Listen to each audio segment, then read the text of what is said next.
Marcus stares at Sarah's face in the dim kitchen light, his heart hammering against his ribs like a caged bird. She's younger. The fine lines around her eyes have vanished. Her auburn hair falls in waves past her shoulders instead of the severe bob she'd worn during their final months together. Even her posture is different, relaxed and open, instead of the defensive hunch he'd grown accustomed to. "You're home early," she says, stirring something that smells like the beef stew she used to make on Sundays. "How was the Johnson job?" The Johnson job. Marcus's mind races, trying to place the reference in a timeline that suddenly feels fluid as mercury. His calloused hands still grip the antique wire strippers, ornate things with carved wooden handles and brass fittings that seem to pulse with warmth against his palms. The broken lamp on his coffee table glows softly through the kitchen doorway, its frayed cord now pristine, as if it had never been damaged at all. "It went fine," he manages, his voice hoarse. Sarah doesn't seem to notice his confusion. She moves around the kitchen with easy familiarity, opening cabinets that in his real timeline, his other timeline, had been stripped bare 3 months ago when she'd taken half of everything and left him with a house that echoed like a tomb. The smell of her perfume hits him when she passes close, that subtle vanilla scent he'd forgotten until this impossible moment. His throat tightens with a grief so sharp it nearly buckles his knees. How many nights had he lain awake in his empty apartment, trying to remember exactly how she smelled, how her laugh sounded when she was truly happy? "Marcus?" Sarah's voice carries a note of concern. "You look pale. Are you feeling all right?" He sets the wire strippers on the counter with trembling hands, their metal surface still radiating that strange warmth. "Just tired," he lies, watching her face for any sign that she remembers their fights, the lawyer's letters, the morning she'd called him a bitter old man who cared more about his tools than his family. But there's no recognition of those wounds in her eyes, only the gentle worry of a wife who loves her husband. The sight of it breaks something inside him that he'd thought was already shattered beyond repair. "Sit down," she says, guiding him to the kitchen table. Their kitchen table, with the ring stain from her coffee mug and the small burn mark from the time she'd set a hot pan down without thinking. "I'll get you some water." Marcus sinks into the chair, his eyes sweeping the room for signs of what's changed and what's remained. The refrigerator still bears their daughter Emma's old honor roll certificates, though they should have been packed away years ago.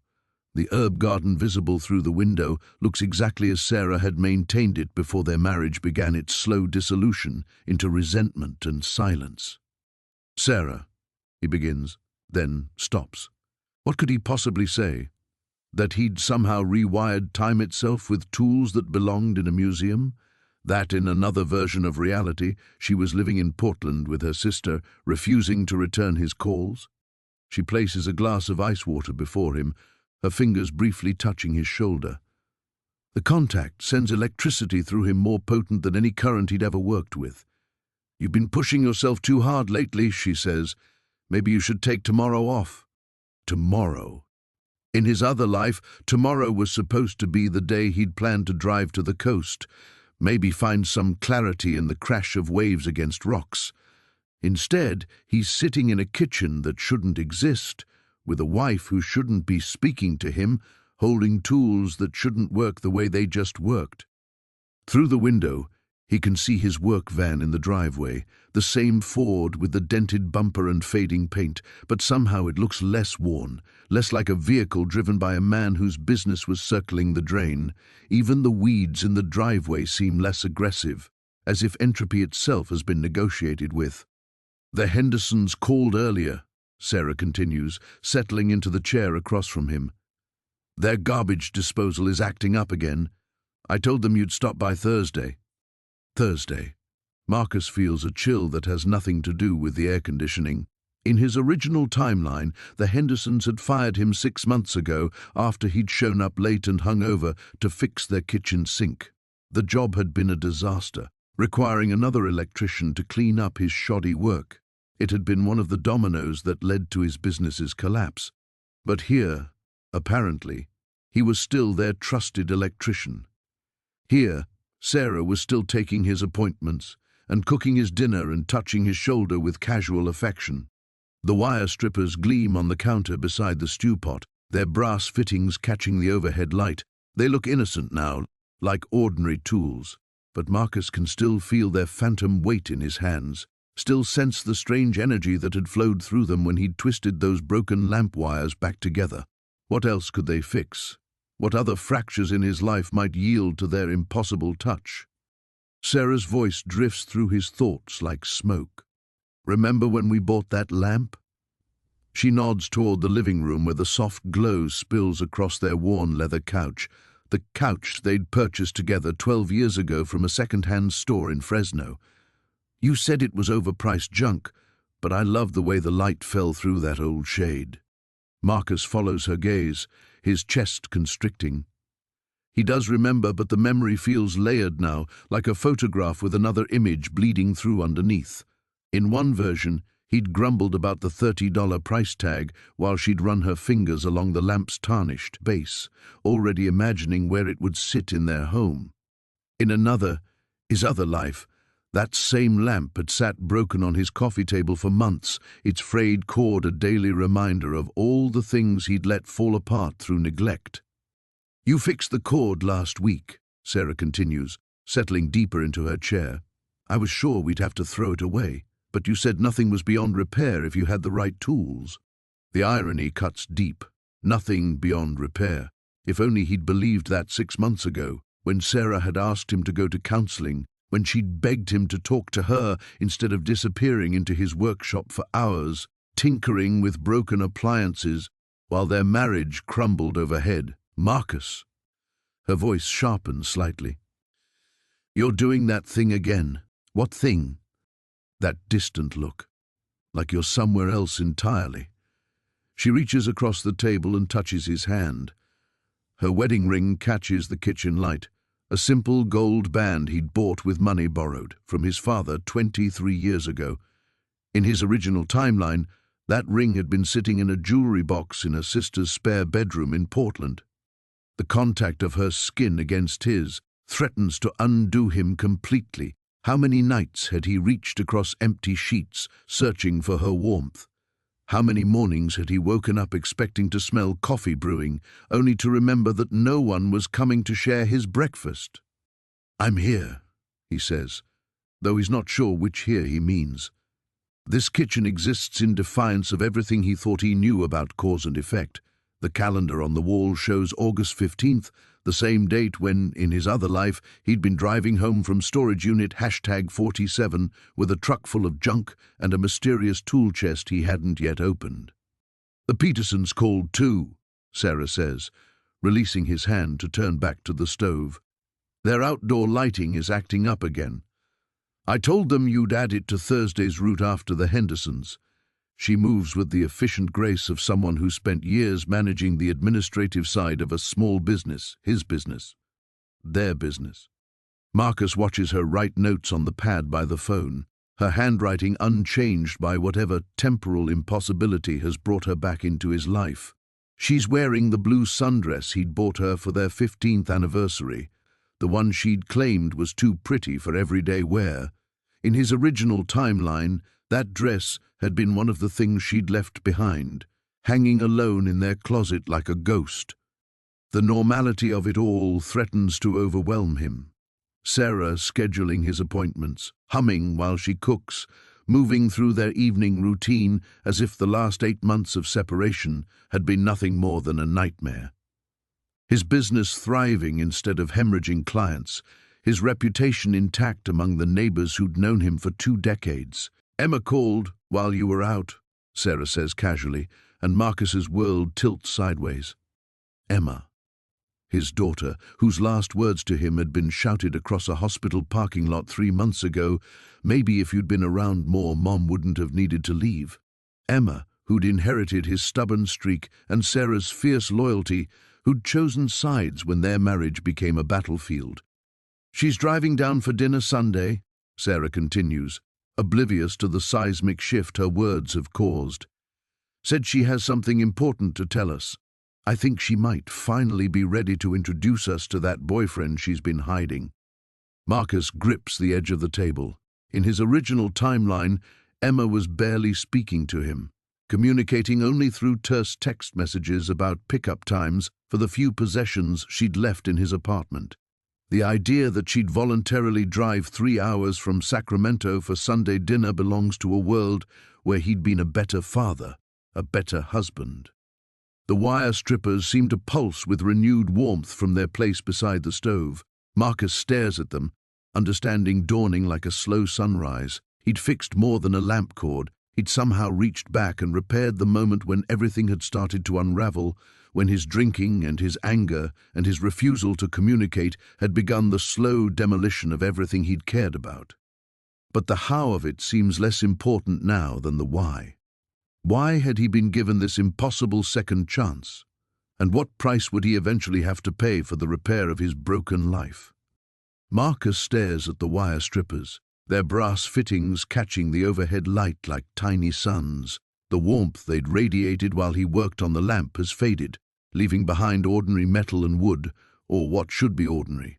But the evidence of their impossible power surrounds him. Sarah's laughter from the living room as she settles in to watch her Thursday night cooking show, the sound of his phone buzzing with appointment confirmations from customers who should have written him off months ago, the very walls of a house that should be echoing with silence instead of contentment.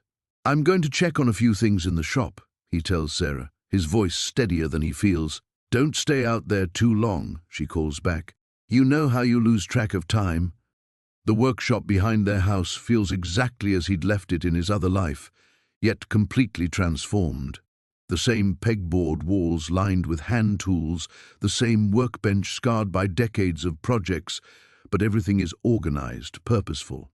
In his original timeline, this space had become a refuge from failure, cluttered with half-finished repairs and empty beer bottles, a monument to his inability to fix what mattered most. Here it hums with the energy of a thriving business. Marcus approaches the antique tool chest with the reverence of a man approaching an altar. The wooden box sits exactly where he'd placed it after hauling it back from storage unit #47, its surface gleaming despite its obvious age. Intricate carvings spiral across the lid, geometric patterns that seem to shift when he's not looking directly at them, as if the wood itself were alive and dreaming. He lifts the lid with trembling hands. Inside, nestled in fitted compartments lined with deep green velvet, lay tools that belong in a museum rather than a working electrician's shop.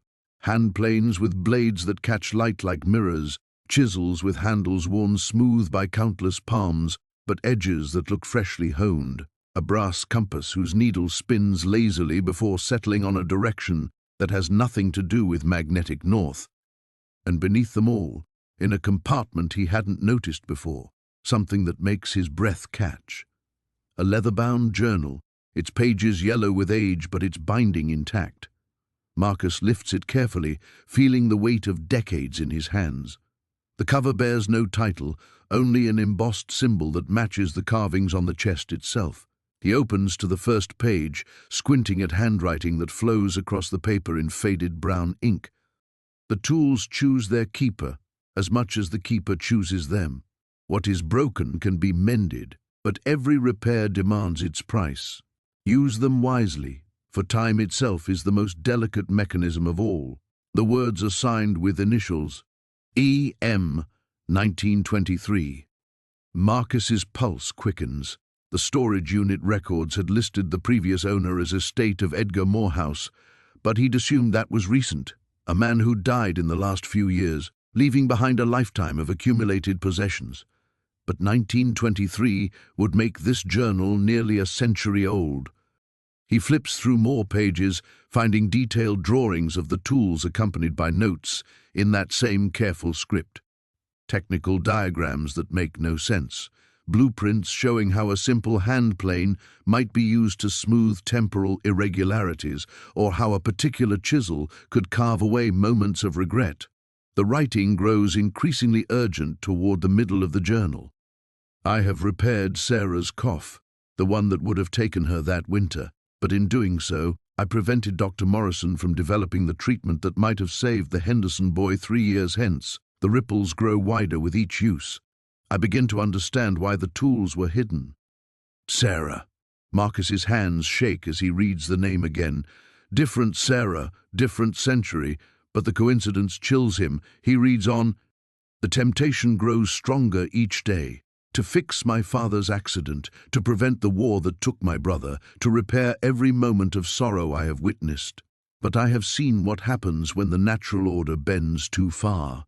Some breakages are load-bearing. Remove them, and everything collapses." The journal's final entries are increasingly erratic, the handwriting deteriorating into desperate scratches. "I have hidden them again. Let the next keeper be wiser than I. Let him understand that the greatest act of repair is sometimes learning what to leave broken." Marcus closes the journal with hands that won't quite steady.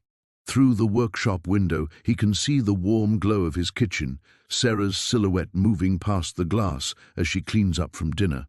His phone buzzes again.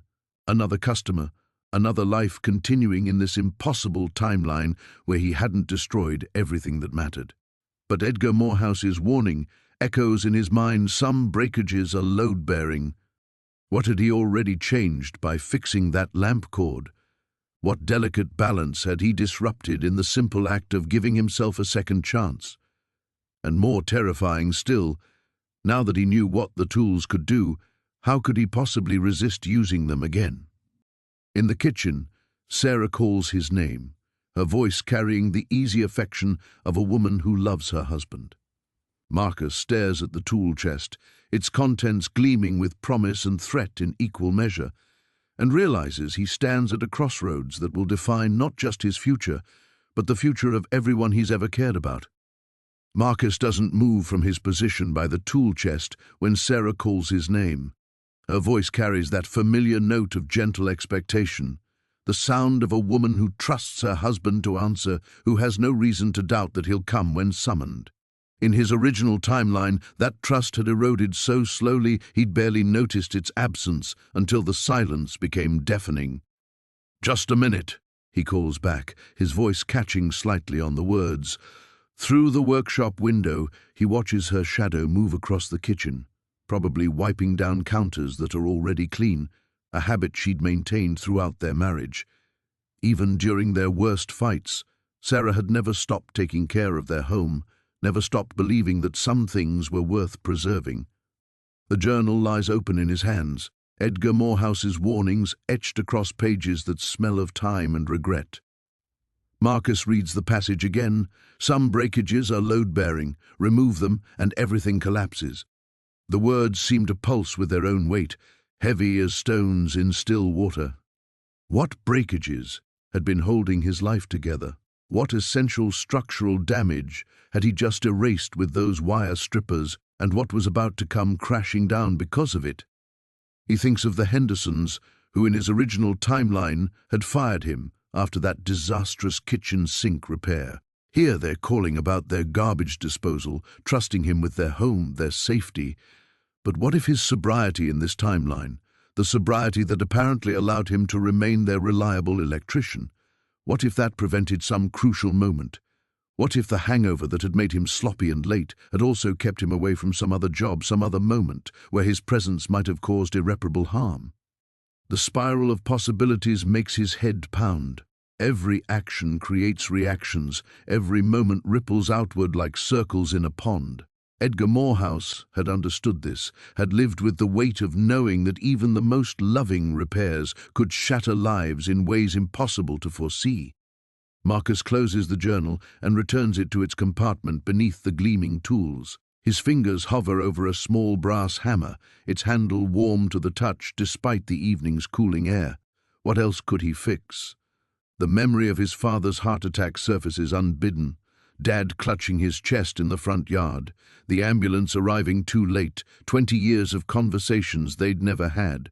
The tools could reach back that far, Marcus is certain. Edgar's journal spoke of decades, of repairs stretching across generations. But then what? Would saving his father prevent some medical breakthrough that his death had inspired? Would it change the trajectory of Marcus's own life in ways that erased Emma entirely, or Sarah, or any of the good moments that had emerged from grief's ashes? His phone buzzes again, and Marcus checks the screen with trembling fingers. Emma's name appears with a text message, "Can't wait for Sunday dinner. Have so much to tell you both. Love you, Dad. Love you, Dad." 3 words that in his original timeline had been replaced by months of silence, by voicemails he'd left that went unreturned, by the gradual understanding that he'd become a stranger to his own daughter. Here, apparently, he was still someone worth loving, still someone Emma wanted to share good news with. The temptation hits him like a physical blow. If the tools could reach back far enough, he could prevent the moment when everything started unraveling. The night he'd missed Emma's college graduation because he'd been too drunk to drive. The morning he'd thrown a coffee mug at the kitchen wall during one of his and Sarah's fights, the ceramic shards glittering like accusations across the tile. The slow accumulation of small failures that had built into the massive failure of his marriage. Marcus grips the edge of the workbench, his knuckles white against the scarred wood. Edgar Morehouse's warnings war with the desperate hunger of a man who'd lost everything that mattered. The tools hum with possibility, their ancient wood and metal singing promises of redemption, of chances to undo every harsh word, every moment of neglect, every choice that had led to the hollow apartment and empty bed of his other life. But what if Emma's accident, the one that had finally severed their relationship completely, what if preventing it changed her in some essential way? What if the compassion she'd learned from suffering, the strength she'd gained from overcoming, what if those qualities were needed somewhere else, for someone else? Sarah calls his name again, and this time there's concern in her voice. She knows him well enough to recognize when he's wrestling with something, when his silence means more than simple distraction. In both timelines, apparently, she still cares enough to worry. Marcus stares at the tools, their surfaces reflecting the workshop's fluorescent lights like captured stars. Every instinct he possesses screams at him to use them again, to reach back and repair the deeper damage, the foundational cracks that had brought his life tumbling down. But Edgar Morehouse's journal lies beneath them like a gravestone, marking the burial of another man's certainty. Some breakages are load-bearing. The question that terrifies Marcus most isn't whether he can fix his past, it's whether he should. The workshop door feels impossibly heavy as Marcus steps back into his house, Edgar Morehouse's journal tucked under his arm like evidence of a crime he's contemplating. Sarah looks up from the couch where she's watching her cooking show, and the smile that crosses her face, genuine, unguarded, full of the easy affection he'd forgotten existed, nearly brings him to his knees. "There you are," she says, patting the cushion beside her. "Julia's making something with duck confit. Remember that place in San Francisco where we had it for our anniversary?" Marcus remembers. Their 20th anniversary, when things were already fracturing, but they'd pretended for one weekend that love might be enough to bridge the growing distance between them. In his original timeline, that weekend had been their last attempt at happiness before everything collapsed completely. He sits beside her, the journal heavy in his hands, and Sarah automatically curls against his shoulder. The gesture is so natural, so unconsciously intimate, that Marcus has to close his eyes against the wave of longing that crashes over him.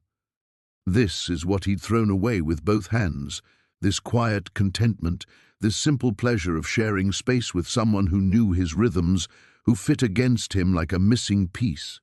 "What's that?" Sarah asks, nodding at the journal. "Something from the storage unit," Marcus says, which is true enough. Instructions for some old tools. She hums absently, her attention already drifting back to the television, and Marcus realizes with crystalline clarity that he's standing at the edge of an abyss.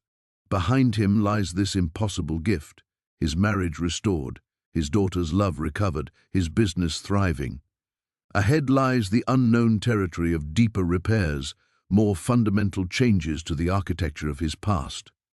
Edgar Morehouse's warnings echo in his mind, but they're overwhelmed by the desperate mathematics of loss. If he stops here, if he accepts this single repair as enough, what happens when the tool's effects wear off? What if this timeline is as fragile as morning mist, ready to dissolve the moment he stops believing in it? The cooking show drones on, but Marcus barely hears it. His fingers trace the journal's worn leather binding as he calculates the weight of what he's gained against the price he hasn't yet paid. Emma's accident had happened on a Thursday morning in March when she'd been driving to work in the rain. He could prevent it, could reach back with the tools and ensure she never got behind the wheel that morning. But what about the nurse who'd cared for her during recovery, who'd been inspired to become a trauma counselor? What about the drunk driver who'd hit her, who'd sobered up in jail and now sponsored 12 people through AA? Every repair creates new fractures. Edgar had learned this truth too late, had spiraled into increasingly desperate attempts to fix problems his own interventions had created. The journal's later entries spoke of sleepless nights and mounting paranoia, of a man who'd discovered he could reshape reality, but lacked the wisdom to know when to stop. "Marcus?" Sarah's voice pulls him back to the present. "You're doing it again." "What?" That thinking face, the one where you disappear even though you're sitting right next to me. She turns to study him, and he sees the exact moment when concern sharpens into something deeper. "What's really going on? You've been strange ever since you got back from that auction." The auction. In this timeline, had he even gone to the auction? The mechanics of temporal repair suddenly seem impossibly complex. How much of his original day had been erased, and how much simply overwritten with new memories, new choices. "I'm fine," he says automatically. But Sarah's expression doesn't change. After 23 years of marriage, she knows the difference between his actual fine and his deflection fine. "No, you're not." She reaches for the remote and mutes the television. "Talk to me." The invitation hangs in the air between them, weighted with all the conversations they'd stopped having in his original timeline. This is what he'd lost first. Not her body beside him in bed, not her laughter at dinner, but this, her willingness to ask, his willingness to answer, the delicate trust that let them reach toward each other across the space between their separate selves. Marcus looks down at Edgar Morehouse's journal and makes his choice. "If you could go back," he says slowly, "and fix the worst mistake you ever made, would you? Even if you didn't know what else might change." Sarah considers this with the seriousness she's always brought to his hypothetical questions.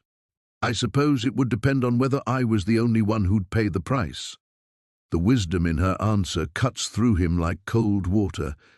This is why he'd fallen in love with her, not just her kindness or her laugh, or the way she moved through the world with quiet confidence, but this, her ability to see the ethical heart of any dilemma, to find the moral weight others missed.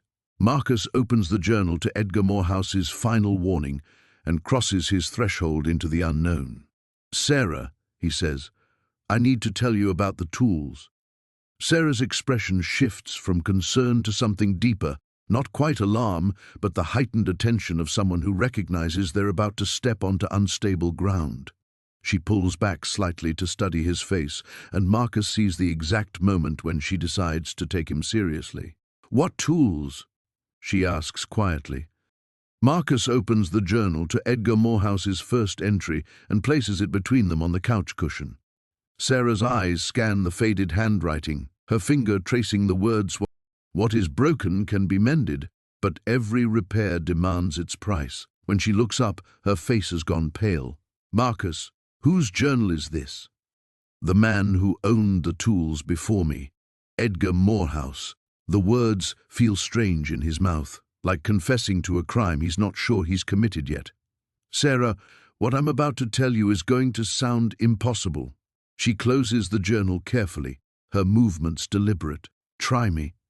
So he tells her. About the storage unit, about the lamp cord that started it all, about waking up in a timeline where their marriage hadn't shattered like glass.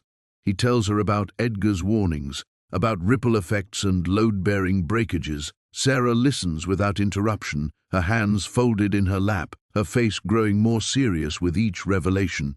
When he finishes, the silence stretches between them like a held breath. The muted television flickers with images of perfect meals that will never taste as complex as this moment. "Show me," Sarah says finally. "What?" "The tools." "Show me."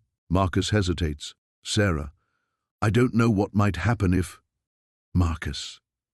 Her voice carries the same gentle firmness she'd used when Emma was small and refusing to admit she'd broken something. If what you're telling me is true, then we're already standing in the middle of it. Show me. They walk to the workshop together, Sarah's hand finding his in the darkness between the house and the garage. The tool chest sits exactly where he'd left it, its carved surface seeming to pulse with inner light. Sarah approaches it like she's entering a cathedral, her footsteps careful on the concrete floor. "My God," she whispers when he lifts the lid. "They're beautiful." The tools gleam in their velvet compartments, each one pristine despite their obvious age. Sarah reaches toward the brass compass, then stops, her hand hovering inches above it. "I can feel them," she says, wonder coloring her voice. "Like warmth, like they're alive." Marcus nods. Edgar wrote about that. Said they choose their keeper as much as the keeper chooses them. Sarah withdraws her hand and turns to face him.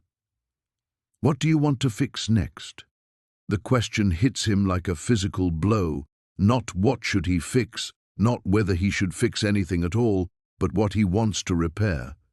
Sarah has always been able to see straight to the heart of things, to cut through his rationalizations, and reach the raw nerve of truth. "Everything," he admits. "Emma's accident, my dad's heart attack, the night I threw the coffee mug, every fight, every disappointment, every moment that led us away from each other. And Edgar's warnings?" Marcus looks down at the tools, their surfaces reflecting both their faces. He tried to fix everything too. It destroyed him. Sarah is quiet for a long moment, studying the journal in her hands. When she speaks, her voice is thoughtful, measured. "What if we were more careful? What if we chose smaller things, tested the rules before attempting anything major?" The possibility hadn't occurred to him. In his desperation, he'd been thinking in sweeping gestures, dramatic repairs that could reshape entire decades. But Sarah's analytical mind is already working the problem differently. "You mean like experiments?" he says slowly. "Exactly." She opens the journal to a page covered with Edgar's technical diagrams. He was working alone, making decisions in isolation. "But you have me. We could document everything, track the changes, learn how the tools really work before attempting anything irreversible." Hope flickers in Marcus's chest, fragile as candlelight. "You want to help me?" "Marcus." Sarah takes his hands, her fingers warm against his palms. "If these tools can truly repair the past, then they're the most dangerous objects on Earth. You shouldn't face that alone. More importantly, you can't trust yourself to make these decisions alone, not when you want the changes so desperately." She's right, and they both know it. Marcus's hunger to undo his failures is too powerful, too consuming. He needs someone to hold him accountable, someone who can see past his desperate need to the larger implications of temporal manipulation. "What about the risks?" he asks. "What if using them changes you, changes us?" Sarah glances at the tools one more time, their ancient surfaces whispering promises of redemption and warnings of consequence in equal measure. "Then we'll face those changes together," she says, "like we should have faced everything else." The weight of her words settles between them, like a promise and a warning combined. Marcus stares at their joined hands, Sarah's wedding ring catching the workshop's harsh fluorescent light. In his original timeline, that ring had been sitting in a jewelry box for 6 months, gathering dust beside the divorce papers they'd both been too exhausted to sign. "Where do we start?" he asks. Sarah opens Edgar's journal to a section marked with a faded ribbon bookmark. Her finger traces the handwritten notes, technical observations mixed with increasingly frantic warnings. He mentions small repairs first. Objects, not events. Learning the tool's signatures, their personalities. "You think they have personalities?" "Look at them, Marcus." Sarah gestures toward the tool chest, where each instrument seems to pulse with its own rhythm. That brass compass practically hums. The wire strippers feel warm even when they're not being used. Edgar wrote about this. How each tool responds to different kinds of damage, different temporal frequencies. Marcus leans over her shoulder to read Edgar's cramped handwriting. The plane seeks structural flaws, warped foundations that bend reality's grain. The compass navigates temporal crossroads, moments when multiple futures converged. The wire strippers excel at untangling immediate cause and effect, but beware, they are eager, sometimes too eager to cut. Temporal frequencies, Sarah murmurs, her scientific mind already categorizing the impossible. What if time isn't linear?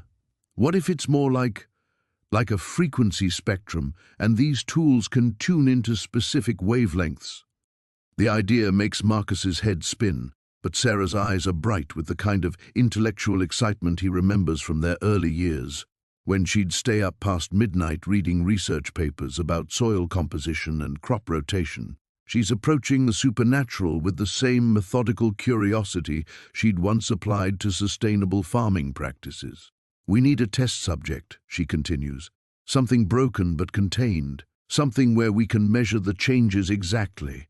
Marcus looks around the workshop until his eyes settle on an old radio in the corner, its plastic case cracked from when he dropped it last winter. What about that? Sarah considers the radio, then shakes her head. Too complex. Too many variables. We need something simpler, more isolated. Her gaze moves across the workbench until it stops on a ceramic coffee mug with a hairline crack running down one side. That. The mug sits exactly where Marcus had left it 3 days ago, a casualty of his post-auction exhaustion. Such a small thing, barely even broken, but Sarah's right, it's perfect for testing the tool's capabilities without risking larger consequences. What do you think will happen? Marcus asks as Sarah carefully carries the mug to the center of the workbench. I have no idea, she admits. But whatever it is, we document everything. Before and after photos, exact timestamps, detailed observations of any changes we notice, no matter how small. She pulls out her phone and begins photographing the mug from multiple angles, her movements precise and methodical. Watching her work, Marcus feels something shift in his chest. This is Sarah at her best. Curious, careful, unafraid of the unknown but respectful of its power. In his original timeline, he'd forgotten how competent she was, how her mind could take chaos and find patterns others missed. Which tool? She asks, stepping back from the workbench. Marcus studies the implements, trying to sense which one calls to him.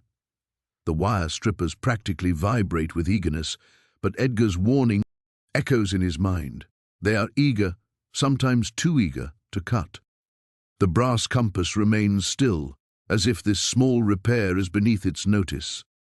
But there, nestled in burgundy velvet, a small wooden-handled chisel seems to whisper his name. This one, he says, lifting the chisel from its compartment. The handle is warm against his palm, carved from some dark wood that seems to absorb light rather than reflect it. Along the blade's edge, microscopic symbols catch the fluorescent glare. Sarah positions herself beside him, phone ready to record. I'm documenting everything. Timestamp 8:47 p.m. Tool selected, wooden chisel with symbols along the blade. Target, ceramic coffee mug with hairline fracture, approximately 3 inches long. Marcus approaches the mug slowly, the chisel growing warmer in his hand. As the blade nears the ceramic surface, the crack seems to shimmer, becoming more than a simple physical flaw. For just a moment he can see the moment of breakage, his own hand releasing the mug in exhausted frustration, the ceramic striking the concrete floor, the microscopic instant when perfect became permanently flawed. Marcus, Sarah says quietly, your hands are glowing. He looks down, and she's right. A soft, golden light emanates from his fingers, where they grip the chisel's handle, pulsing in rhythm with his heartbeat. The crack in the mug begins to respond, its edges softening like heated wax. Whatever you're going to do, Sarah whispers, do it now. I can feel something building.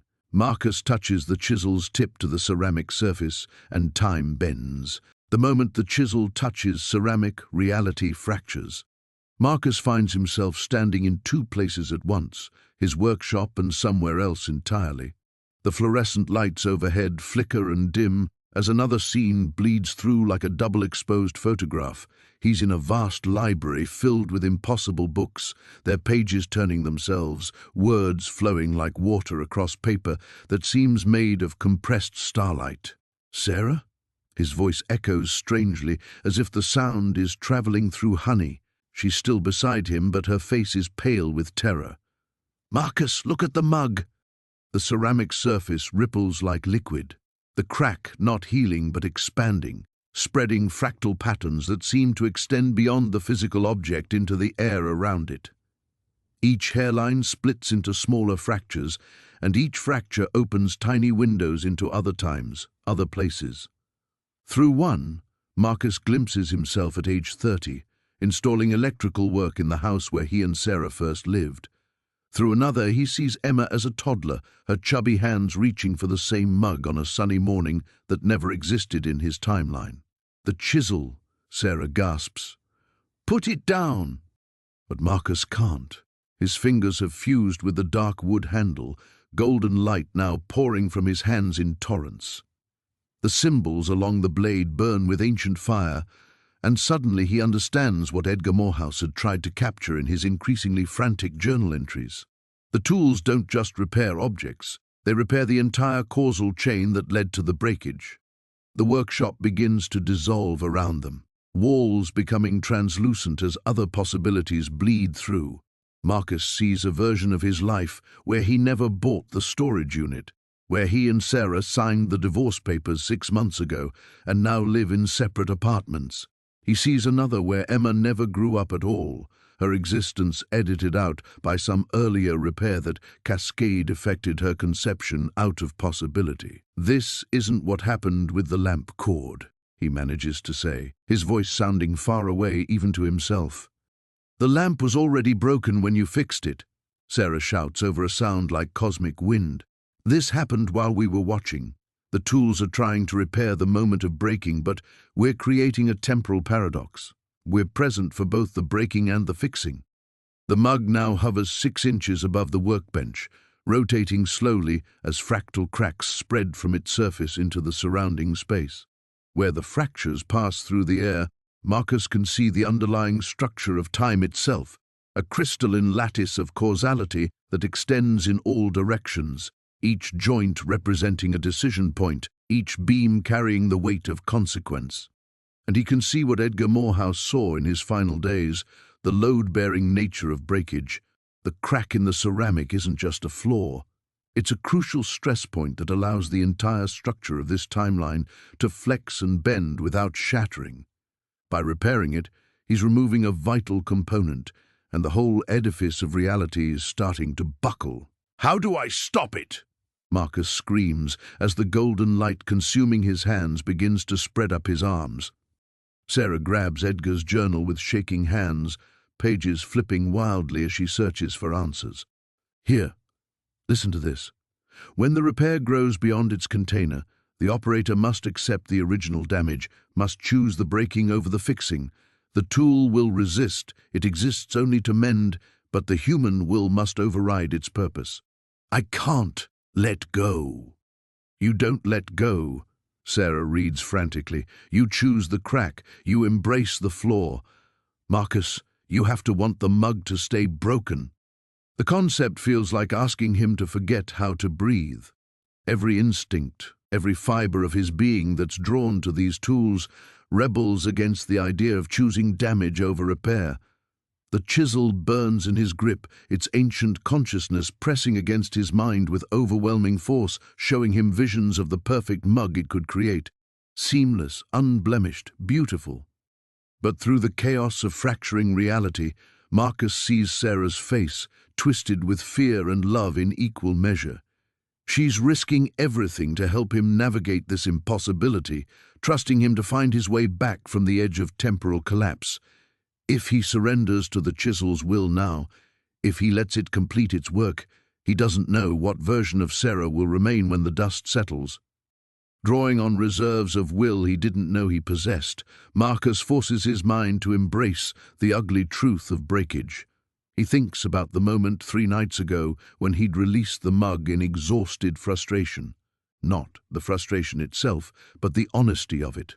The crack represents something real about his state of mind, his limitations as a human being trying to hold too many things together at once. "I want the crack," he whispers, and the chisel shrieks like a living thing. The golden light wavers, begins to fade. The fractal patterns slow their spread through the air. With immense effort, Marcus repeats the words, louder. "I want it broken. I choose the floor." The workshop snaps back into focus like a rubber band released. The mug drops to the workbench with a ceramic clink, its original hairline crack intact and ugly and perfectly, necessarily real. Marcus and Sarah stand in the sudden silence, both breathing hard as if they've run a marathon. The fluorescent lights steady overhead, casting harsh shadows across the workbench where the cracked mug sits like an accusation. The chisel lies beside it, its wooden handle now cold and ordinary, the symbols along its blade dark as dried blood. "Jesus Christ," Sarah whispers, her hands shaking as she lowers her phone. "Marcus, what the hell was that?" Before he can answer, his phone buzzes, then again and again. The screen lights up with a cascade of notifications, missed calls, text messages, voicemails arriving in rapid succession. Sarah's phone begins the same frantic symphony. Marcus's blood turns to ice as he reads the first message from his sister Jenny, called hospital. Dad never had heart attack, died in car crash instead. 1997, same year. What the hell is happening? "No," he breathes, scrolling frantically through message after message. His cousin Mike can't reach Emma. Her apartment says she moved out 6 months ago. No forwarding address. His neighbor Pete, "Your house is for sale?" Sign went up an hour ago. Realtor says it's been on market for weeks. Sarah stares at her own phone, her face draining of color. "My job. The farm. The bank says I defaulted on the loan 3 months ago. But Marcus, I was just there yesterday. Everything was fine." The workshop around them begins to feel less solid, as if they're standing on the deck of a ship in rough seas. Marcus grabs the edge of the workbench as vertigo crashes over him. The simple repair attempt has shattered more than just reality's surface. It's triggered a massive cascade failure in their timeline. "The journal," Sarah gasps, fumbling with Edgar's leather-bound notes. "There has to be something about this, some way to fix—" "No." Marcus lunges forward, knocking the journal from her hands. "Don't you see? Every time I try to fix something, it gets worse. The lamp cord gave me a different wife. This mug just destroyed our entire lives." Sarah stares at him, tears streaming down her cheeks. "Then what do we do?" Marcus's phone buzzes again. This time it's a text from a number he doesn't recognize. "Storage unit rent past due. Unit 47th will be re-auctioned tomorrow. Retrieve belongings immediately." "I never bought the unit," he realizes with growing horror. "The timeline shifted, so I never bid on it in the first place. But somehow we still remember, still have the tools." Sarah's hands hover over Edgar's journal like she's afraid to touch it. "We're temporal refugees, displaced from our own timeline by the repairs we've made." The full weight of their situation crashes down on Marcus, like a collapsing building. His father is still dead, but died differently. Emma is missing, possibly never existed at all. His house, his life, his entire identity, all of it erased by his desperate attempts to fix what was already broken. "Edgar tried to warn me," he says, his voice hollow with despair. "Every repair creates ripples. Change one thing and 10 others shift to compensate. I thought I was being careful, starting small, but there is no small when you're dealing with the fundamental structure of causality." Sarah picks up the chisel with trembling fingers, studying its innocuous appearance. "These tools, they're not meant for amateurs. Edgar spent decades learning their rules, their limitations. We walked in thinking we could master them in a single evening." Another notification appears on Marcus's phone. His bank account, the one where he'd deposited his divorce settlement money, now shows a balance of $47. Even the financial cushion from his marriage's dissolution has been erased by their meddling. "We have to go back," Sarah says suddenly, her voice gaining strength. "To the storage facility. If the tools are being re-auctioned tomorrow, maybe we can intercept them, prevent anyone else from making our mistakes. Marcus almost laughs at the irony. Go back where? Our house isn't ours anymore. Your farm is in foreclosure. We don't exist in this timeline, Sarah. We're ghosts haunting someone else's reality. The workshop around them flickers again. And for a terrifying moment, Marcus can see through the walls to another version of this space. One where dusty boxes are stacked to the ceiling, where no tool chest sits gleaming on the workbench, where two people named Marcus and Sarah never stood together and dared to tamper with the architecture of time itself. Sarah closes the tool chest with a decisive snap, the latches clicking like a coffin being sealed. Then we make a choice. We can stand here and watch our existence unravel completely, or we can try one more repair. The biggest one. What do you mean? Her eyes are bright with desperate determination. We fix the moment you bought the storage unit. We repair our decision to repair anything at all. Marcus stares at her, understanding the magnitude of what she's suggesting.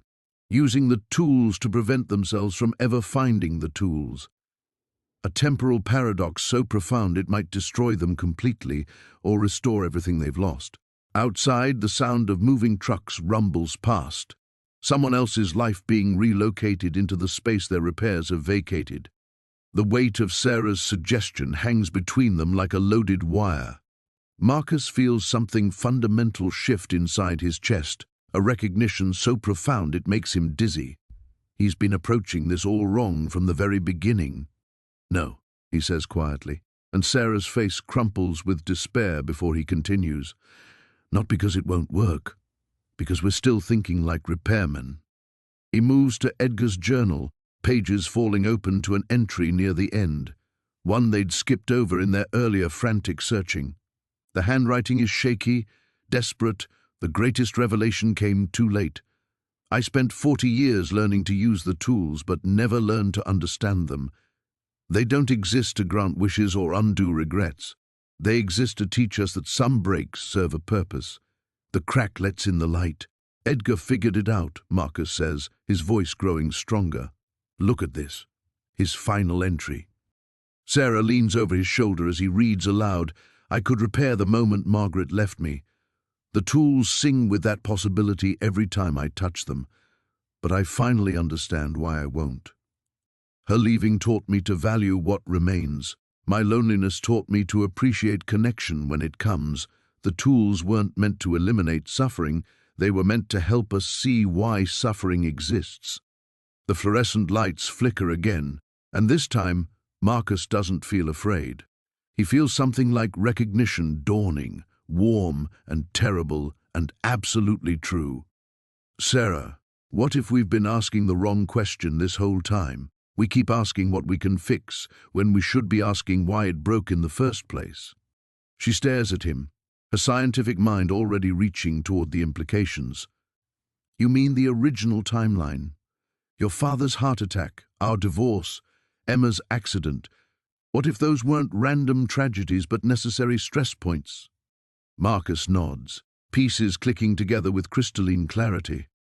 Think about the mug experiment. The crack wasn't just damage, it was a crucial flaw that let the whole structure flex. When I tried to repair it, reality started collapsing because I was removing a load-bearing brake. The workshop around them stabilizes as he speaks, becoming more solid rather than less. Outside, the moving trucks have gone quiet. Even the fluorescent bulbs burn steadier.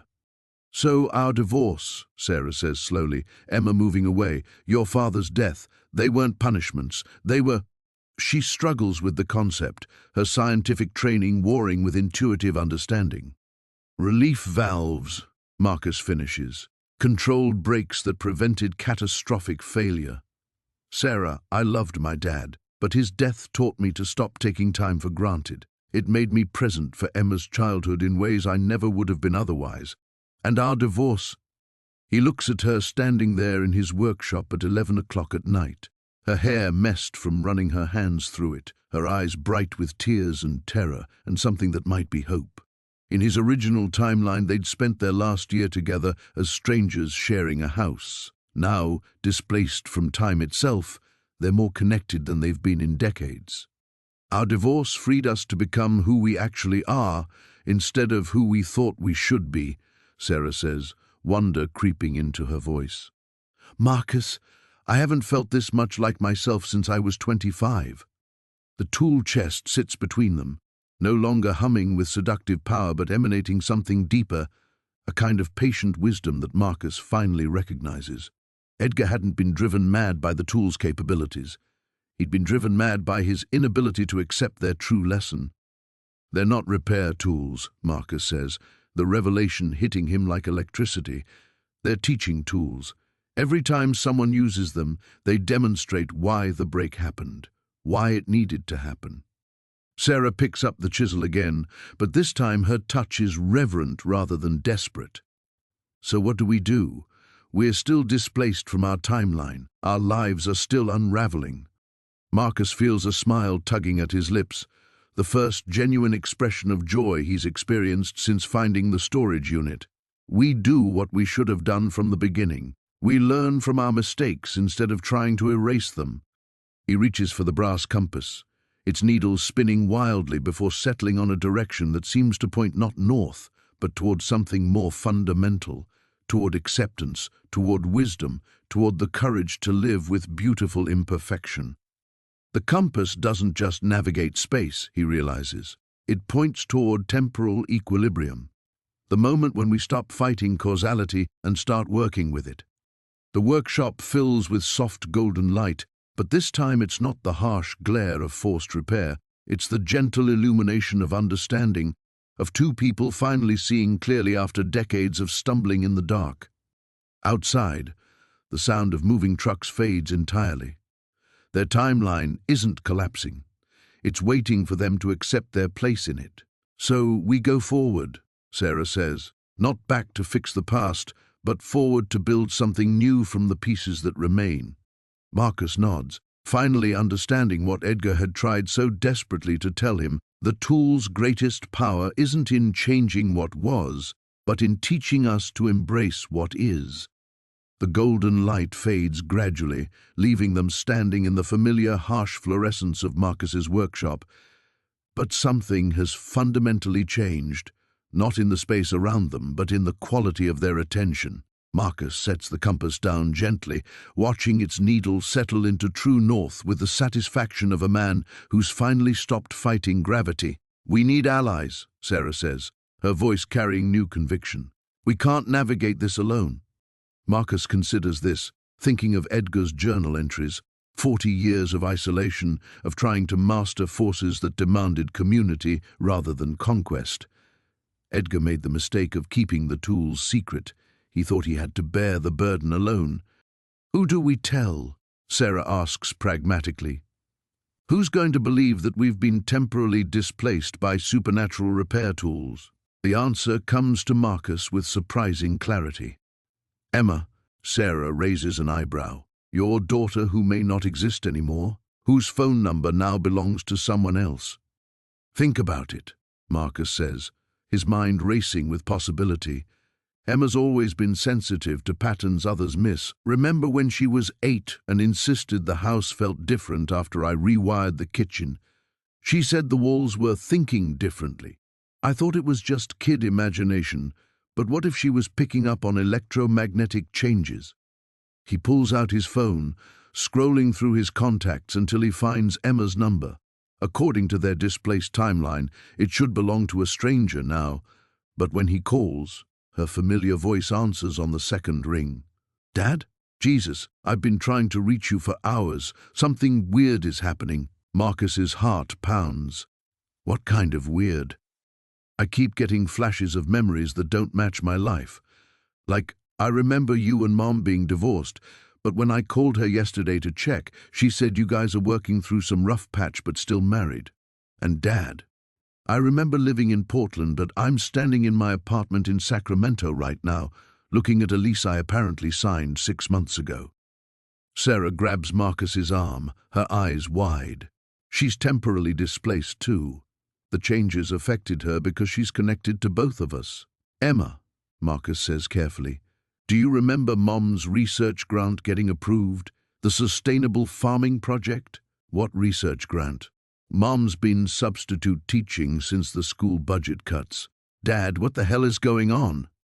Over the next 20 minutes, Marcus and Sarah take turns explaining everything. The storage unit, the tools, Edgar's journal, their experimental repairs and the cascade effects. They expect Emma to hang up, to dismiss them as having shared psychotic breaks. Instead, she listens with the focused attention she's always brought to complex problems. "Okay," she says finally. "This actually explains a lot. I've been having these dreams about a car accident that never happened, about conversations with you guys that apparently never took place. I thought I was losing my mind." "Can you drive down here?" Marcus asks. "Tonight, already packing." While they wait for Emma, Marcus and Sarah begin cataloguing their resources. Edgar's journal contains not just experimental notes, but contact information. Other people who'd encountered supernatural objects over the decades. Researchers, collectors, academics who'd dedicated their lives to understanding temporal anomalies. "Look at this," Sarah says, pointing to an entry from 1987. Edgar corresponded with a Dr. Helena Voss at UC Berkeley, theoretical physicist specializing in causality loops. He mentions lending her some of the smaller tools for study. Marcus finds Dr. Voss's current information online. She's now Professor Emeritus, but still publishes papers on temporal mechanics. Her most recent article, published just 3 months ago, is titled "Observable Effects of Temporal Displacement in Contemporary Physics." She's been tracking people like us, Marcus realizes, people who've been shifted between timelines. They spend the next hour researching, building a network of potential allies, a clockmaker in Vermont who repairs timepieces that run backward, a photographer in New Orleans whose camera captures moments that haven't happened yet, an architect in Seattle who designs buildings that exist in multiple dimensions simultaneously. There's a whole community, Sarah marvels, people who've learned to work with temporal anomalies instead of fighting them. Emma arrives at 2 a.m., looking tired but determined. She hugs both her parents with fierce intensity, and Marcus realizes this is the first time the three of them have been in the same room in over 2 years. The displacement that destroyed their individual timelines has somehow restored their connection as a family. "So what's the plan?" Emma asks, setting down a duffel bag that Marcus suspects contains enough supplies for an extended stay. Marcus looks at the tool chest, then at Sarah and Emma, his unlikely team of temporal refugees. "We reach out to Dr. Voss and the others. We learn how to navigate displacement instead of trying to repair our way out of it. And we make sure these tools never end up at another storage auction where some desperate fool like me can stumble onto them. We become the guardians Edgar should have been," Sarah adds. Outside, dawn is still hours away, but Marcus feels something like sunrise warming his chest. For the first time since buying Storage Unit 47, he has a plan that doesn't involve fixing anything. The workshop feels different with 3 of them in it, more grounded, as if their combined presence creates enough temporal weight to anchor them in whatever reality they now inhabit.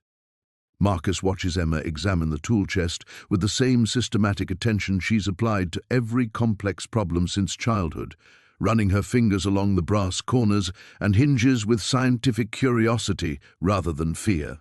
"The wood's warm," she observes, pulling her hand back. "And there's a vibration, like electricity, but deeper. That's how it started for me," Marcus says. "The tools called to me before I even understood what they were." Emma nods thoughtfully. "Okay, but before we contact Dr. Voss and the others, we need to understand exactly what we're dealing with. Dad, show me how the compass works." The request makes Marcus's chest tighten. Every time he's touched the tools, reality has shifted in increasingly dramatic ways. But looking at Emma's expectant face, so much like her mother's when Sarah encountered an interesting research problem, he realizes this is no longer about protecting her from consequences. She's already been swept into the temporal displacement. Now it's about moving forward together. He lifts the compass with careful reverence, watching its needle spin before settling northwest. It doesn't point to magnetic north anymore. Edgar's notes suggest it navigates toward temporal equilibrium, moments when causality is stable. And right now, it's pointing. Emma checks her phone's GPS, calculating the direction, toward the storage facility. Sarah looks up sharply from Edgar's journal. That makes sense. If the unit's being re-auctioned tomorrow, that's where the next major temporal event will occur. Someone else is going to buy those tools and start the cycle again. Marcus feels the familiar urge to rush in, to fix the problem before it grows larger. But he forces himself to pause, to think beyond the immediate crisis. What if that's exactly what's supposed to happen? What if our job isn't to prevent the next person from finding the tools, but to be there when they do? You mean like mentors, Emma says, her eyes lighting up with understanding. Edgar was alone for 40 years, making the same mistakes we made because he had no guidance. But what if there was someone there to help the next person navigate the learning curve? The concept sends a shiver of rightness through Marcus's chest. All his life, his greatest satisfaction has come from teaching others. Emma how to wire a light switch, apprentices how to read electrical blueprints, Sarah's students how to troubleshoot broken equipment. Why should supernatural tools be any different? We'd have to commit completely, Sarah warns. Once we reveal ourselves to whoever buys that unit, once we expose this entire hidden world of temporal anomalies, there's no going back to normal life. Marcus looks around the workshop that's been his sanctuary for 20 years. The pegboard where his conventional tools hang in ordered rows, the workbench scarred by decades of honest electrical work, the coffee-stained calendar marking appointments with customers who probably don't exist in this timeline anyway. He thinks of the house upstairs that may not legally belong to him anymore, of the business that might have been erased by their repairs, of the comfortable predictability that drew him to electrical work in the first place. Then he looks at Sarah and Emma, both displaced from their original lives but somehow more authentically themselves than he's seen them in years. His daughter, who in their original timeline had been drifting through a series of unfulfilling jobs, now radiating focused purpose. His ex-wife, who had spent their final years together shrinking herself to fit their dying marriage, now expansive with intellectual excitement. What normal, he says finally. Normal was me buying junk at storage auctions because I was too broke and too stubborn to admit I needed help.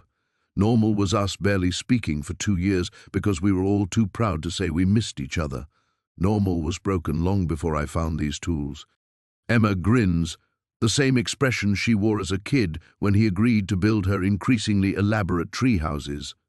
So we're really doing this. We're going to become the secret guardians of supernatural temporal repair tools. First we learn, Sarah corrects, but she's smiling too. Dr. Voss, the clockmaker, the photographer, we build relationships with people who understand this world. We study, we prepare.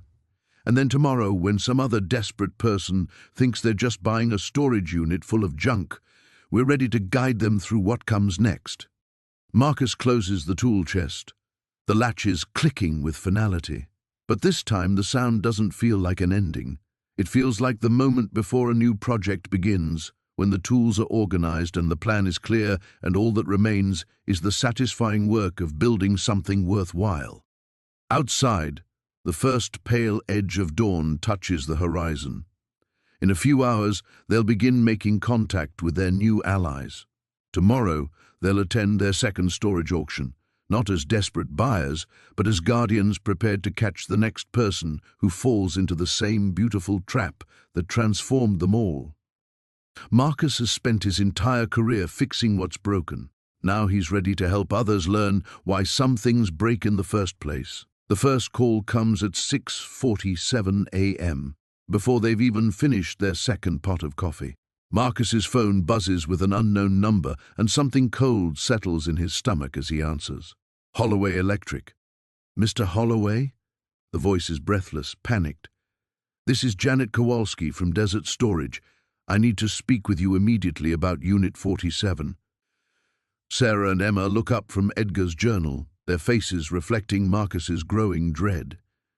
He puts the call on speaker. "What about it?" he asks, though he already knows the answer will change everything.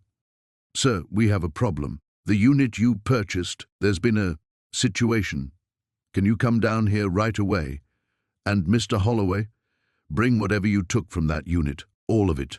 The line goes dead. They drive to the storage facility in tense silence, the tool chest secured in Marcus's truck bed like a bomb they're transporting to a disposal site. But as they turn into the parking lot, Marcus realizes they're not heading toward a simple administrative crisis. The entire facility is surrounded by unmarked black SUVs. Men and women in dark suits move between the units with equipment Marcus doesn't recognize, devices that hum with the same deep vibration as Edgar's tools. At the center of it all, Unit 47 stands open, its interior blazing with golden light so intense it makes the morning sun look pale. "Government?" Emma whispers. "Something worse," Sarah says, pointing to one of the devices. "Look at the readings." The equipment displays are showing impossible measurements, temporal variance readings, causality displacement indicators, reality stability percentages that fluctuate wildly as they watch. This isn't a government cleanup crew. These people know exactly what they're dealing with. A woman in her 60s approaches their truck, her silver hair pulled back severely and her eyes holding the kind of focused intelligence Marcus associates with people who've spent decades studying the impossible. She moves with purpose but not urgency, like someone who's been expecting this moment. "Dr. Helena Voss," she introduces herself, confirming Marcus's suspicions. "I believe you have something that belongs to a much larger conversation than you've been having." Marcus looks at Sarah and Emma, seeing his own mixture of terror and resignation reflected in their faces. Their plan to gradually build a network of allies, to ease into the hidden world of temporal anomalies, has just been obliterated by forces they never anticipated. "How long have you been monitoring us?" Sarah asks, her scientific training overriding her fear. "Since your first repair attempt 3 days ago," Dr. Voss says matter-of-factly. "Every time you used those tools, you created ripples we could detect from 3 states away. Mr. Holloway, do you have any idea what you've been playing with?" The golden light from Unit 47 suddenly flares brighter, and Marcus feels an answering resonance from the tool chest in his truck bed. The tools are reacting to something in the storage unit, something they left behind, or something that's been awakened by their experiments. Edgar Valdez had 40 years to learn proper containment protocols, Dr. Voss continues, her voice carrying the weight of barely controlled crisis. "You've had 3 days and managed to destabilize temporal causality across a 50-mile radius. We're detecting timeline fractures, reality bleeds, and at least 16 people who've been spontaneously displaced from their original temporal positions." Emma steps forward, her young face set with determination that reminds Marcus powerfully of Sarah at the same age. "What do you need us to do?" Dr. Voss studies Emma for a long moment, something like approval flickering in her eyes. "The storage unit has become a temporal nexus point. Every repair you attempted, every timeline you shifted, has created an accumulation of causal energy that's now threatening to tear a permanent hole between what was and what is. We need to use Edgar's tools to perform one final repair, not to fix your past, but to stabilize the fractures you've created."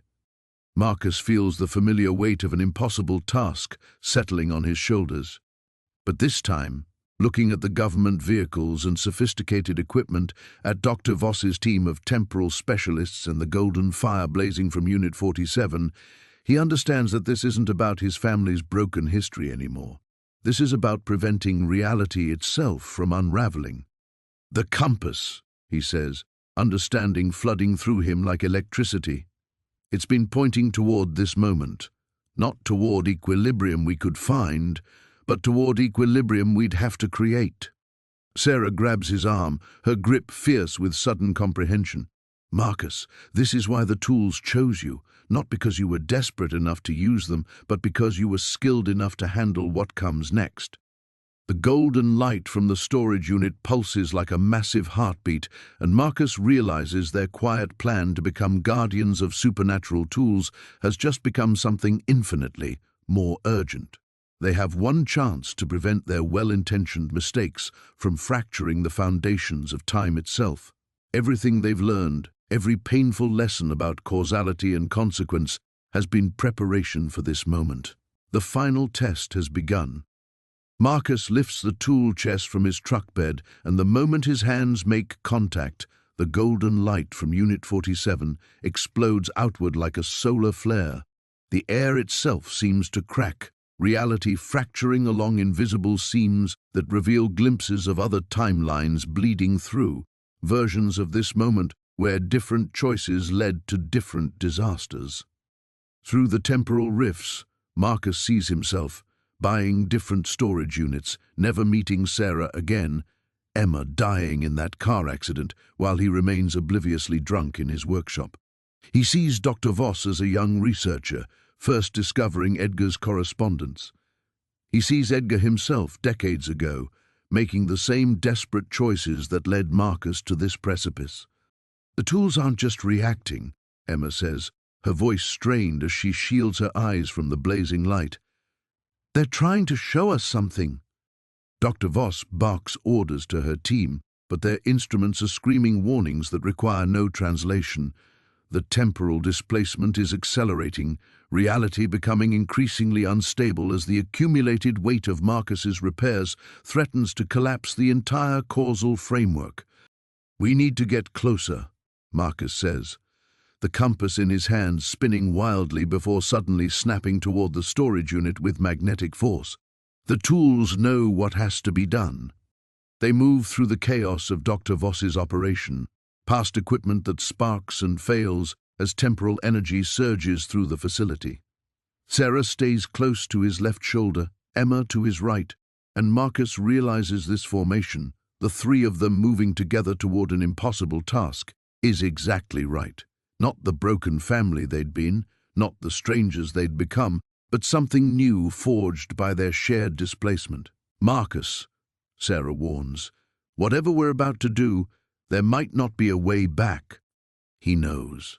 The compass isn't pointing toward a future where they return to normal lives. It's pointing toward a moment where they become something else entirely, guardians not by choice but by necessity, permanently displaced from ordinary reality because someone has to hold the fractures together.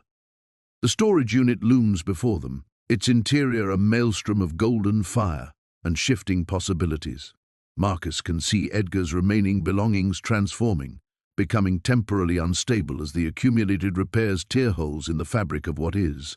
A photograph flickers between images of people who exist and people who never were. A coffee mug ages decades in seconds, then reverts to pristine newness, then crumbles to dust before reforming. The final repair, Marcus says, understanding coursing through him like electricity through familiar circuits. We're not fixing what we broke. We're building something new from the pieces. He opens the tool chest one last time, and the tools inside blaze with the same golden fire consuming the storage unit. But now he can see what Edgar never could. The tools don't just repair individual moments. Used together, with complete understanding of consequence, they can weave broken timelines into something stronger than what existed before. Sarah takes the level that had shown her the sustainable farming timeline. Emma grasps the small hammer that had always seemed meant for delicate work. Marcus lifts the screwdriver that started everything, feeling its familiar weight settle into his palm like coming home. Dr. Voss and her team fall silent as the three of them step across the threshold into Unit 47. Inside, the world becomes liquid possibility. Marcus sees every choice he's ever made simultaneously, every timeline spreading out like branches of an infinite tree. He sees the marriage that could have been saved and understands why it needed to end. He sees Emma's accident and recognizes it as the moment that taught her to value life intensely enough to fight for others. He sees his father's death and knows it gave him the compassion to help Sarah through her research struggles. But more than individual moments, he sees the pattern. How Edgar's 40 years of isolation led to Marcus's desperation. How Marcus's desperation led to their family's healing. How their healing prepared them for this moment when someone had to choose to hold the fractures together permanently. Together, Sarah says, and they raise the tools in unison. The repair they perform isn't delicate work on broken objects. It's architectural, building bridges between realities that were never meant to touch, creating stable pathways through temporal chaos, establishing themselves as permanent anchor points in the flow of causality. Marcus feels himself changing, becoming something more than human but not less. Sarah and Emma transform beside him, their individual timelines expanding to encompass multiple possibilities simultaneously. They become living temporal stabilizers, conscious points where different realities can safely intersect. The golden fire doesn't fade. It settles into their bones, their blood, their understanding. When they finally step back into normal space, Unit 47 has become perfectly ordinary, containing only the mundane belongings of someone long dead. But Marcus, Sarah, and Emma are no longer ordinary at all. They've become the guardians they planned to be, but not through choice or gradual learning, through necessity, through sacrifice, through accepting that some repairs require the repairer to become permanently part of the structure they're stabilizing. Dr. Voss stares at them with awe and something approaching fear. What have you done? Marcus closes the tool chest, the tools now quiet and cold. What needed doing, he says, and knows the real work is just beginning. Marcus sets the tool chest down carefully, his hands trembling with the aftershock of transformation. The weight feels different now, not heavier, but more significant, like carrying a piece of the universe's foundation.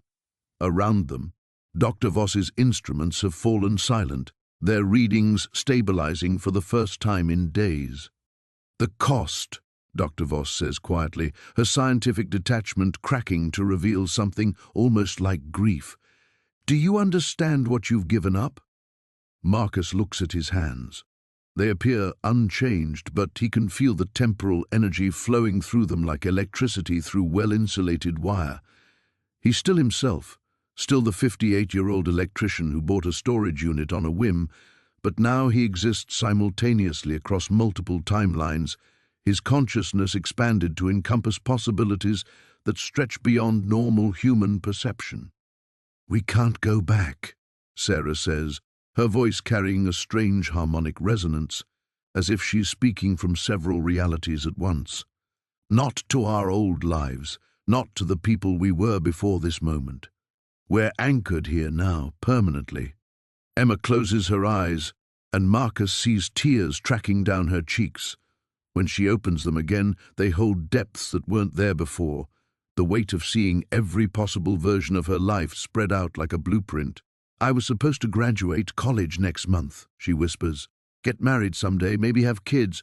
Now you'll do all of that, Marcus says gently, understanding flooding through him as he accesses knowledge that wasn't his moments ago, but not linearly, not in the simple progression you'd planned.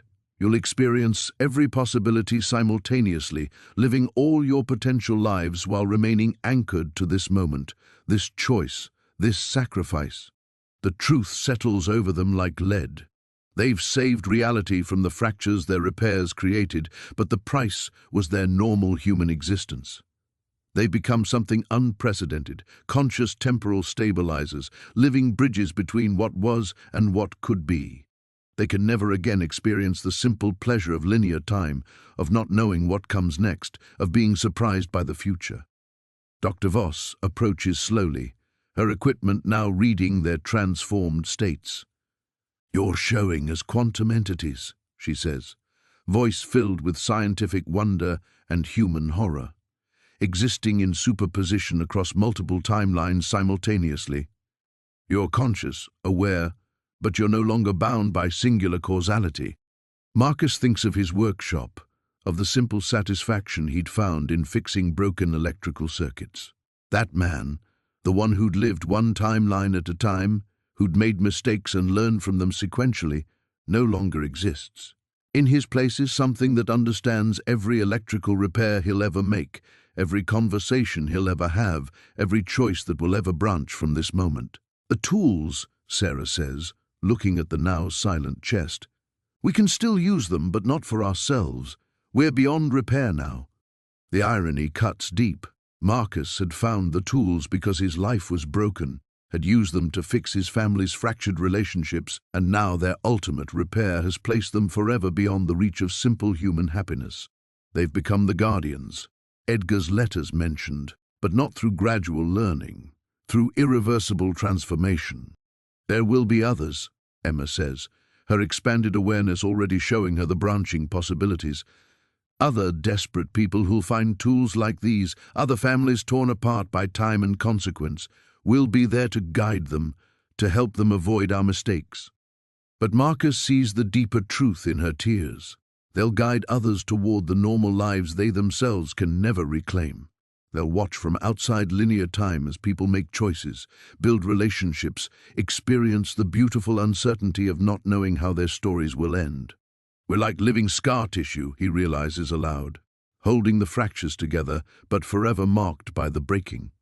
Dr. Voss's team begins packing their equipment. The crisis passed, but its resolution too strange for celebration. The temporal readings have stabilized, reality has been preserved, but 3 people have paid a price that can never be undone. As they walk away from Unit 47 for the final time, Marcus feels the full weight of their sacrifice settling in. They've saved the world from temporal collapse, but lost their place in normal time. They've healed their family's wounds, but become something beyond family, beyond human relationship, as most people understand it. Sarah takes his hand, and through their shared transformation, he feels her experiencing every moment they never had together, every conversation that might have saved their marriage, every timeline where they stayed happy. Emma joins them, and suddenly they're connected across all possibilities, not just as father, mother, and daughter, but as conscious anchor points in the vast web of causality. The tool chest clicks shut one final time, its contents forever changed. Like its guardians, the tools have been transformed by their ultimate use, no longer instruments of repair, but symbols of the price paid to hold reality together. They've won, but victory has left them forever displaced from the very world they fought to save. The silence that follows their realization feels vast, echoing across the multiple timelines they now inhabit simultaneously. Marcus stands in the sweltering Bakersfield heat, but he can also feel winter snow that hasn't fallen yet, spring rain from years past, summer storms brewing in parallel possibilities. The sensation of existing everywhere at once threatens to overwhelm him, until Sarah's hand tightens in his, grounding him in this moment, even as they exist in countless others. We need to learn how to live like this, Sarah says, her voice carrying harmonics from conversations they're having in other realities. How to function as whatever we've become. Dr. Voss watches them from a respectful distance, her instrument still registering their transformed states. Marcus can see her making notes, documenting the first successful temporal stabilization performed by civilian guardians. She's witnessing the birth of something unprecedented, and the scientific part of her mind is racing with implications, while her human heart grieves for what they've sacrificed. Emma releases Marcus's other hand and takes a tentative step forward. For a moment she flickers, her form wavering as if she's walking through multiple timelines simultaneously. Then she solidifies, learning to focus her consciousness on this singular moment despite existing across infinite possibilities. I can see myself at graduation, she says wonderingly. Not just the one I'll never attend, but dozens of them. Different majors, different universities, different versions of who I might have become. She turns back to them, tears still tracking down her cheeks, but something like acceptance beginning to replace the grief. Maybe this isn't loss. Maybe it's expansion. Marcus understands what she means. He can feel every electrical circuit he'll ever repair, every conversation with customers, every quiet evening in his workshop. But he can also experience versions where he became an engineer, where he never married Sarah, where he died young or lived to be 100. The weight of infinite possibility should crush him, but instead it feels like finally understanding the full scope of existence. The tools chose well, a new voice says, and they turn to see Dr. Voss approaching with something like reverence. Edgar spent 40 years trying to find people capable of this transformation. He tested dozens of candidates, but none of them had the right combination of desperation and responsibility. You didn't just save reality, you became its conscious caretakers. The tool chest sits quietly in the truck bed, no longer humming with supernatural energy. Marcus lifts it one more time, surprised by how ordinary it feels now.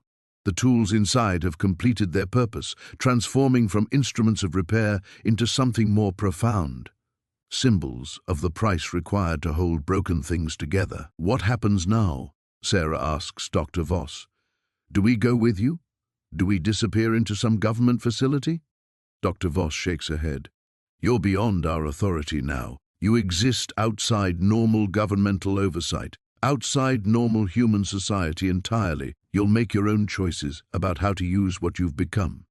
Marcus feels the truth of that settling into his bones, along with the temporal energy. They're not subjects to be studied or assets to be controlled.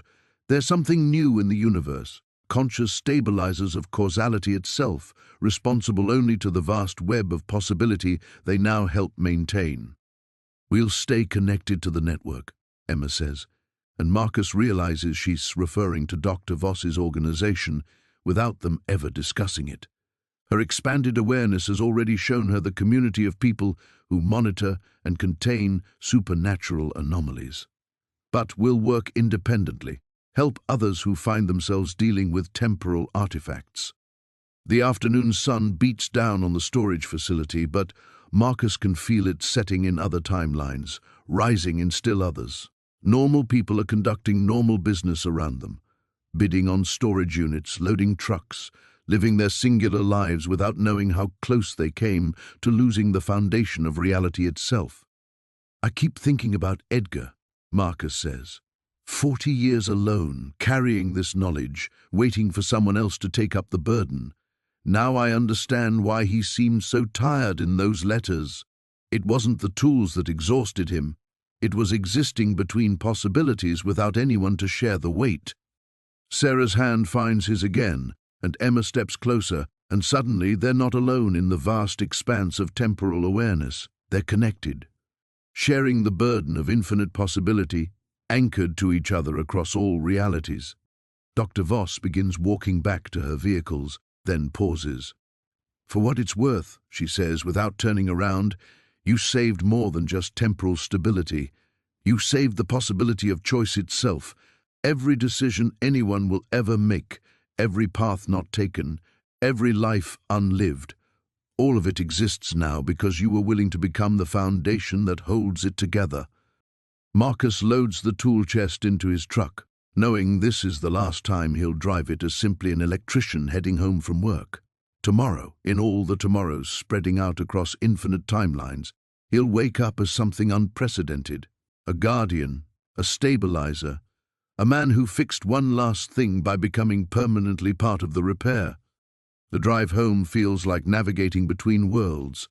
Marcus grips the steering wheel with hands that remember every repair they've ever made while simultaneously experiencing repairs yet to come. Sarah sits beside him, her presence both familiar and transformed. The woman he married 27 years ago and the temporal guardian she's become existing in the same space. Emma sleeps in the back seat, her breathing synchronized with versions of herself across countless timelines. They pull into the driveway of the house that was once Sarah's alone, now somehow belonging to all of them again, but in ways that transcend normal family structures. The modest ranch-style home looks exactly the same. Brown stucco, neat front lawn, the porch light Sarah always leaves burning. But Marcus sees it through expanded awareness that encompasses every moment this house has held and will hold. Home, Sarah says softly, though they all know the word means something different now. Inside, the familiar spaces feel both welcoming and strange. Marcus's coffee mug sits on the kitchen counter where he left it 3 days ago, back when he was simply a desperate man hoping a storage unit might contain something valuable. The newspaper remains folded to the classified section where he'd circled auction listings, evidence of the life he lived before transformation, preserved like artifacts in a museum. Emma moves through the room slowly, her fingers trailing over surfaces that exist simultaneously in multiple states. "I can see every birthday party we had here," she says wonderingly. "Every Christmas morning, every fight, every reconciliation. All of it happening at once, layered like photographs." Marcus finds himself in the garage workshop, surrounded by tools that now seem quaint compared to what he's become. The familiar workbench, the organized pegboard, the half-finished projects, all of it speaks to a version of himself that believed happiness came from fixing broken things one at a time. He picks up a regular screwdriver, testing its weight against the memory of the supernatural tools that changed everything. "You can still use these," Sarah observes from the doorway, reading his uncertainty. "You're still an electrician, still someone who fixes things. You just understand the deeper implications now." She's right. When Marcus examines the workbench's circuitry, he doesn't just see the immediate problem, but its ripple effects across time, how this repair will influence the customer's life, which conversation it might enable, which future moments depend on this seemingly simple fix. The knowledge doesn't overwhelm him anymore. It enriches his understanding of how individual actions weave into the vast tapestry of causality.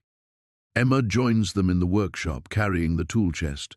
She sets it carefully on the workbench where it settles with finality, no longer humming with supernatural energy, but maintaining an aura of significance.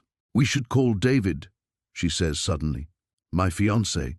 He's been texting, worried about where I've been." The mention of normal relationships, normal human concerns about time and communication, hits Marcus with unexpected poignancy. David exists in singular time, unaware that the woman he loves has become something beyond ordinary human experience. How do you explain to someone that you've sacrificed linear existence to save reality itself? "We'll figure out how to maintain connections," Sarah says gently. "How to be present for the people we love while existing across multiple timelines. It's just another kind of repair work." That evening they sit together on the living room couch, the tool chest resting on the coffee table before them. Through the window, Bakersfield spreads out under stars that Marcus can see from every angle across time, rising, setting, burning bright, dying out in distant futures. The ordinary suburban neighborhood continues its quiet evening rhythm, unaware that 3 of its residents have become conscious anchors in the flow of causality. "No regrets," Emma says suddenly, though her voice carries the weight of infinite possibilities she'll never experience linearly. "I mean, I'm sad about what we gave up. I'll always be sad about it, but look what we saved." Marcus nods, feeling the truth of it settling into bones that now carry temporal energy instead of simple electrical current. They sacrificed their normal lives, but in return they gained understanding that transcends individual existence. They can never again experience the simple pleasure of uncertainty, but they've become part of something vast and essential. Sarah leans against his shoulder, and through their connection, Marcus feels every version of their marriage, the one that failed, the ones that succeeded, the infinite variations between. He feels gratitude for all of it, even the pain, because it led to this moment where they chose together to become something unprecedented. "Tomorrow we start learning how to help others," Marcus says, looking at the tool chest that brought them together and transformed them.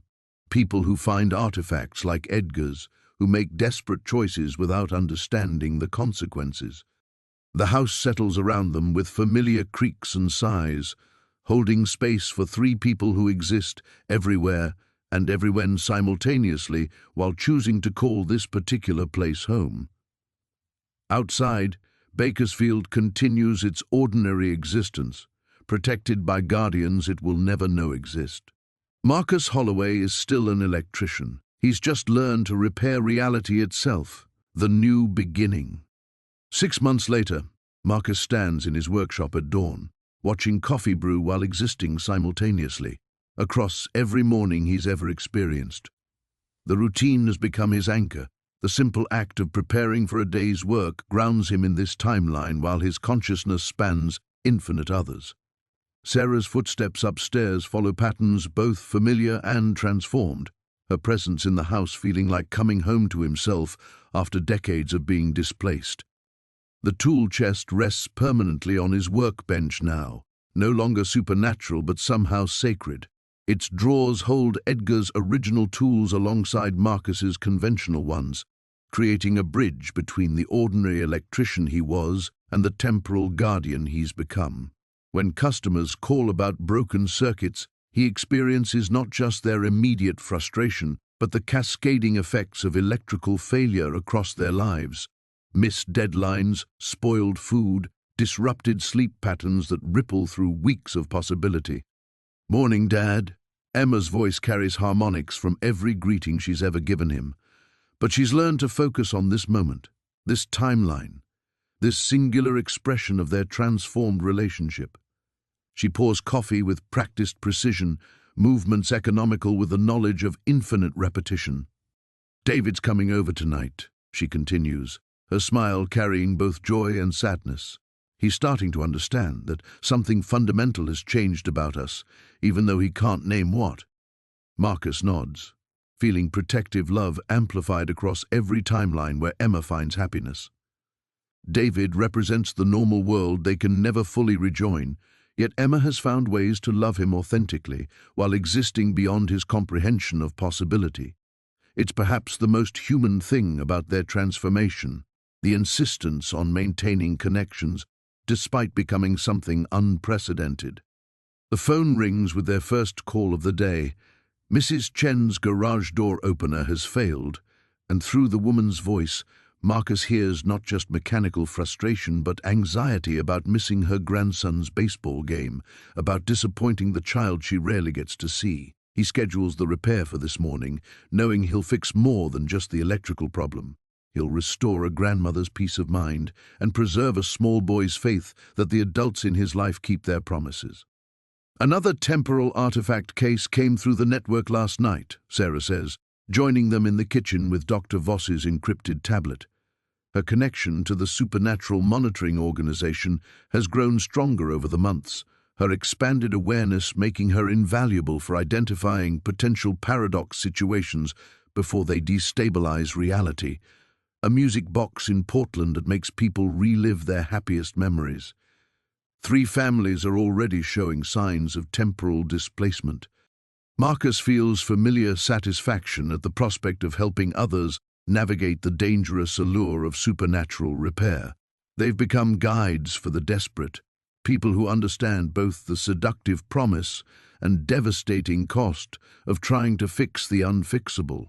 Last month, they prevented a man from using a cursed hammer to rebuild his dead wife's childhood home. 2 weeks ago, they helped a teenager safely dispose of a sewing kit that could mend broken relationships at the cost of erasing the growth that comes from working through conflict. "Road trip," Emma says simply, already seeing the paths that will take them to Portland, the conversations they'll have with frightened families, the careful work of explaining why some breaks heal stronger when left to mend naturally. Marcus finishes his coffee, tasting every cup he's ever shared with his family while appreciating this singular moment of domestic peace. Through the kitchen window, Bakersfield wakes up around them, neighbors starting cars, children catching school buses, the ordinary symphony of people living linear lives filled with uncertainty and possibility. He gathers his work tools, checking that everything is secure in his truck. The electrical repairs will wait until afternoon. First, they have reality itself to protect. It's become their routine, splitting time between maintaining normal lives and serving as guardians against temporal catastrophe. The work satisfies something deep in Marcus's nature, the same impulse that drove him to fix broken circuits now applied to stabilizing causality itself. "Ready?" Sarah asks, though she already knows his answer across infinite timelines. Marcus looks around the workshop that's become command center for their transformed existence. The tool chest sits quiet but significant, Edgar's legacy transformed into their foundation. Sunlight streams through windows that have witnessed their journey from desperate strangers to unified guardians, illuminating dust motes that dance like tiny possibilities in the air. He thinks about the man who walked into Storage Unit 47 6 months ago, broken, desperate, grasping for anything that might restore his shattered life. That Marcus got everything he wanted, his family reunited, his daughter safe, his marriage healed. The cost was becoming something beyond the simple human happiness he'd originally sought, but standing here surrounded by the people he loves, Marcus understands that some repairs create something stronger than what was originally broken. "Let's go fix the world," he says, and means it in every timeline simultaneously. They drive toward Portland, carrying the weight of infinite possibilities, three conscious guardians of causality heading out to help others learn what Marcus discovered in a cluttered storage unit, that the most profound repairs often require becoming permanently part of the healing. The morning spreads out before them, vast with potential.